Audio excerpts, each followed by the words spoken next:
Welcome back, everyone, to the channel here today. We're back on Madden 22. Can you believe that? If you remember, last time we won the Super Bowl. And with the New York Giants, started off the season pretty not good.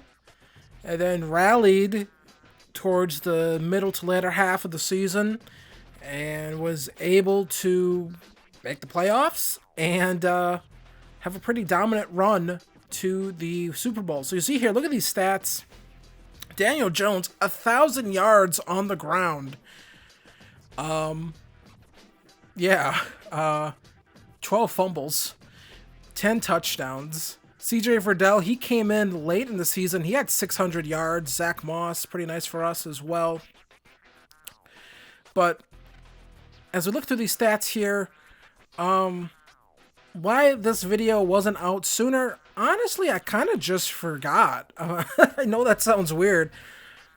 I recorded this off-season footage. I actually recorded this way back in February, so all the details on everything going on here is a little hazy to me. But I felt, I just felt like kind of getting back into this. Maybe just finishing off this upcoming season and just maybe finishing the series off. Around the time when the Madden 23 cycle should start to begin before the game comes out. I think that just made a lot of sense, so that's why we are back. And if you haven't, be sure to hit like, be sure to hit subscribe and all the other good stuff. That always helps the channel as we look through the blocking numbers. Defensive numbers, this is what I really wanted to see. TFL's Azeez Ojulari with 20. Aiden Hutchinson, he had a very good rookie season, I have to say. Let me take a look here at sacks, 13.5, 13.5. Dexter Lawrence with 8, Leonard Williams with 4, Larry Ogunjobi with 4, and then a couple guys here throwing in 1 on the tally.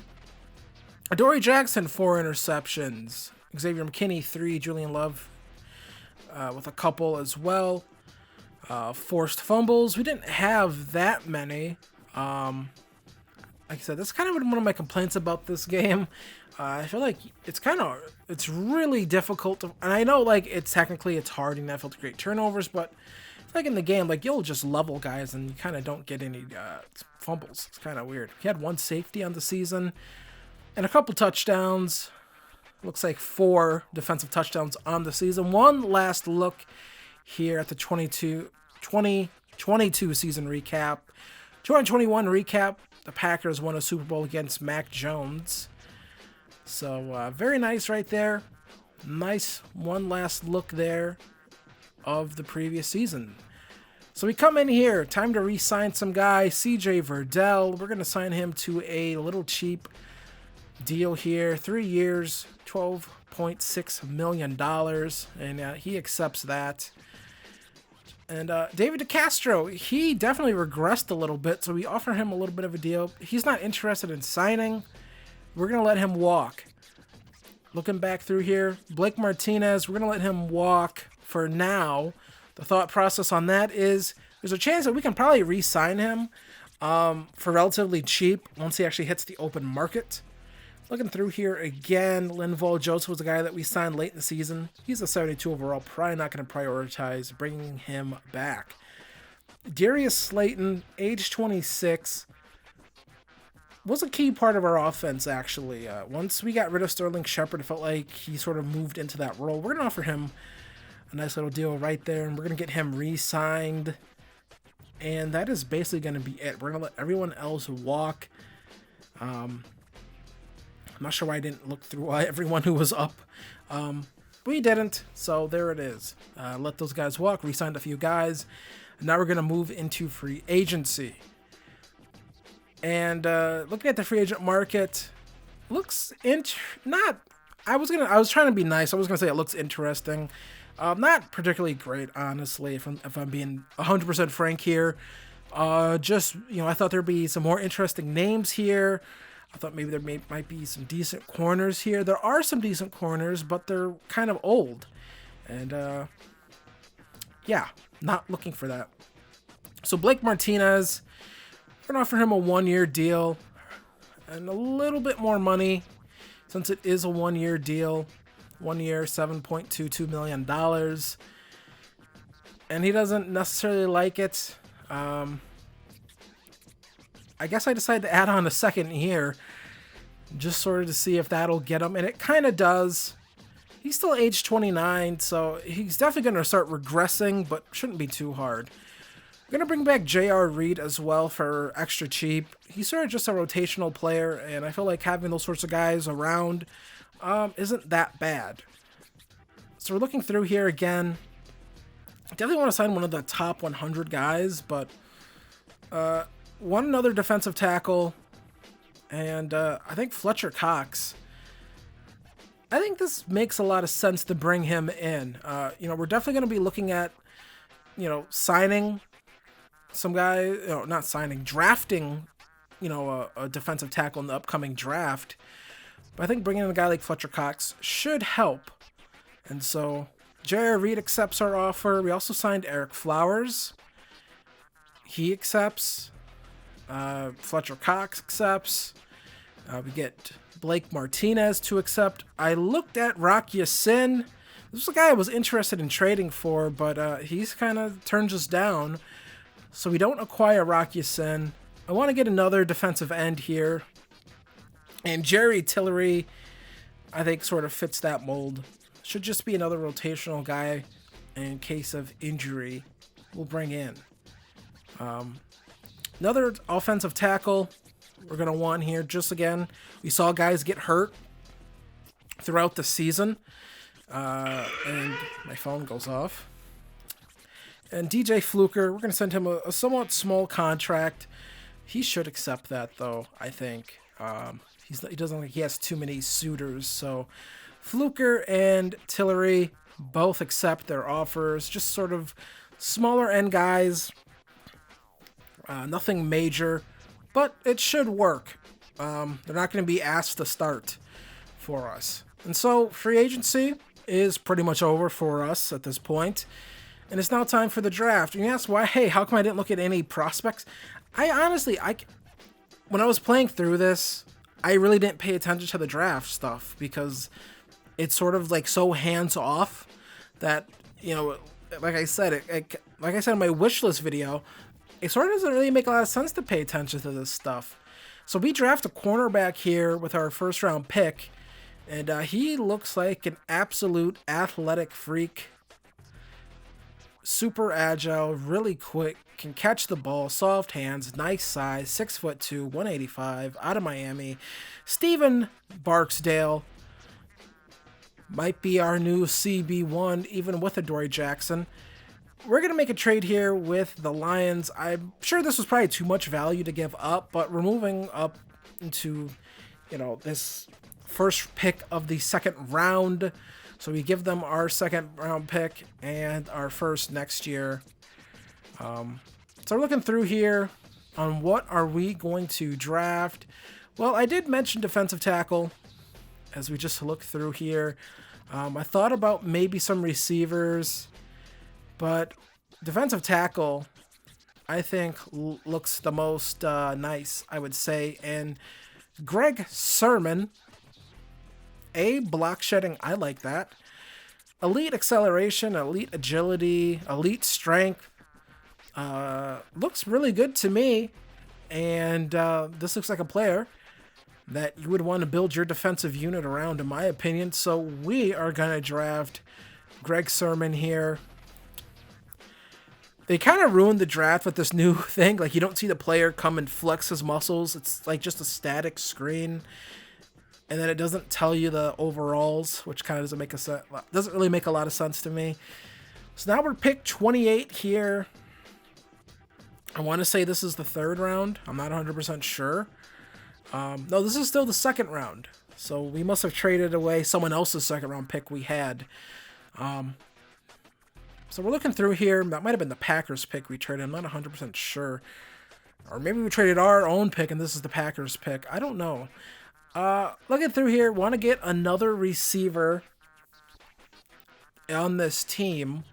I'm looking around here, Oscar Bradfield. I'm looking at 40 times. I know that might sound weird because I know that's not like necessarily what in the NFL what teams only look at.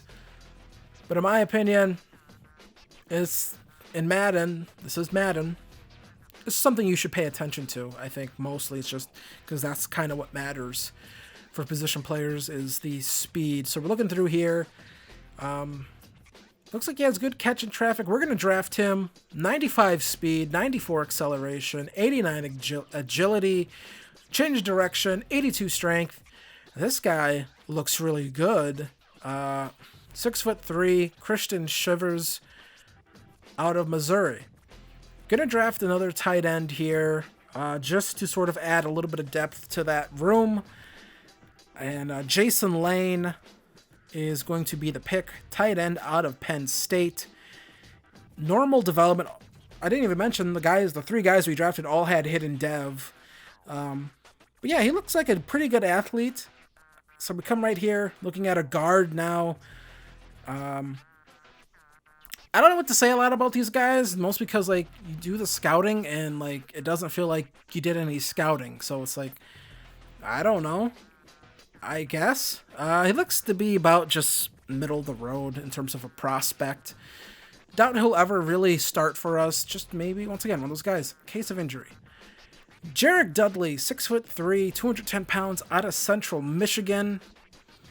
And looking at the physicals, 4.47 at the combine, 4.42 at the college pro day. That's 12th.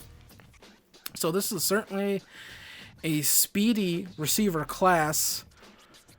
And so Jarek Dudley, another receiver here. We are going to take him.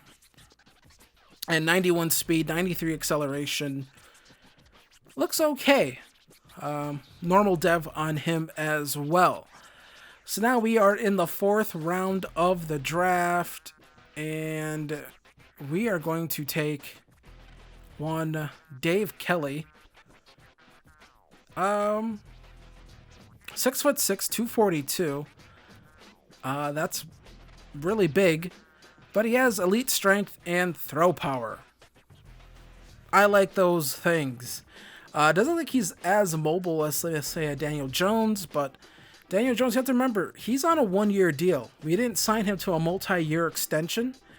So Kelly here could potentially slot in 98 throw power, could potentially slot in as our QB1 in the following season if I'm able to make it that far before Madden 23 comes out. We come back here now, late rounds of the draft. That makes no sense. David Ferguson, linebacker. Gonna grab him. I'm not sure why it doesn't show us the overall, because I'm just going to see their overall in the roster screen once I back out of this, so I don't get it's like a fake fog of war thing that they do. Just show me the overall. So we take a look here at our draft, and it was a very good draft. Stephen Barksdale, 79 overall. Greg Sermon, 82 overall. Kristen Shivers, 80 overall. Jason Lane, a 65 overall. That's actually, honestly, for a 3rd round tight end, I don't think that's very bad. Awareness, once again, I think that's more what it is. His awareness is kind of low. But if we get that up, they sort of just give you awareness as you're, upgrading people. So it's not that hard to get awareness ratings up. So that'll be fine. Scotty Howard is a 63 overall. Once again, just a rotational guy. We take Jarek Dudley here, 67 overall. Once again, I think most of that is impacted by that awareness rating. That's a 59. Dave Kelly, 74 overall, 66 awareness rating. 78 speed, not too bad. And he's just massive. I mean, this dude is he's built like a brick house. And he's wearing number 10, so I should definitely probably change that. But yeah, accuracy ratings look pretty good for him. David Ferguson is a 64 overall. And then Kevin Brown was another late cornerback that was taken. Sean Saxton, 70 overall. And then we took another free safety here, John Jackson, who is a 66 overall. Then Brendan Myers is a 70 overall. Took a fullback here. Once again, this receiver here, great speed, 94 speed, 93 acceleration, a good fullback. And then Jason Bass there late in the draft as well with some good speed as well. So all in all, a very good draft. And yeah, I think our offensive line, it's looking good. I love this offensive line. We have some good ability here at the tight end position with Tunyon, Billingsley, Lane. He shouldn't have to play too much. We have a receiver class that I think looks really good. And yeah, we actually have a real fullback on the team, I think. I'll have to wait and see. I don't remember if I did cut days or anything like that. But Daniel Jones comes in, 79 overall, normal dev. I could have sworn he got upgraded to silver and then they retook it away. So I'm not sure what that's about. So we come back here to defensively, and you know, it doesn't look like much changed, but I think really in the defensive line, that's where you saw like the most change, where we got some really good players here on this D-line, and we can do a lot of things with this D-line, constantly move guys in and out, keep them fresh, and really just sort of have a really dominant, really impressive front seven. So I like that. Our cornerback room, I think, has a lot of speed, a lot of athleticism. I think we got better there. Safety room still looks really good. Here's Greg Sermon. And yeah, this guy looks nasty. I mean, we could put this guy on the edge if we wanted to, I think. I think he's that good. You look at those numbers. You know, we could throw him on the edge. We can move Hutchinson or inside, because we played Hutchinson on the inside a little bit last season late, and it actually worked pretty well for us at times, where Hutchinson would play on the inside and put someone else on the outside of him. Sermon could be that guy that's kind of going inside, outside a lot. Maybe similar to like a Zadarius Smith. So I think that gives us a lot of versatility on defense. And yeah, so I'm looking forward to actually playing around with that. So I want to thank you guys for watching, waiting. I'm not sure whether my recording cut out right there. It just did. Once again, I want to thank you guys for all this, for watching. We just hit 2,000 subscribers on the channel, so I want to thank you guys for that, for all the support you guys have given me. And let's keep it up. And yeah, let's try to get that number even higher. So once again, I want to thank you guys for watching. Be sure to leave a like. Be sure to hit subscribe. And I will see you guys later. Peace.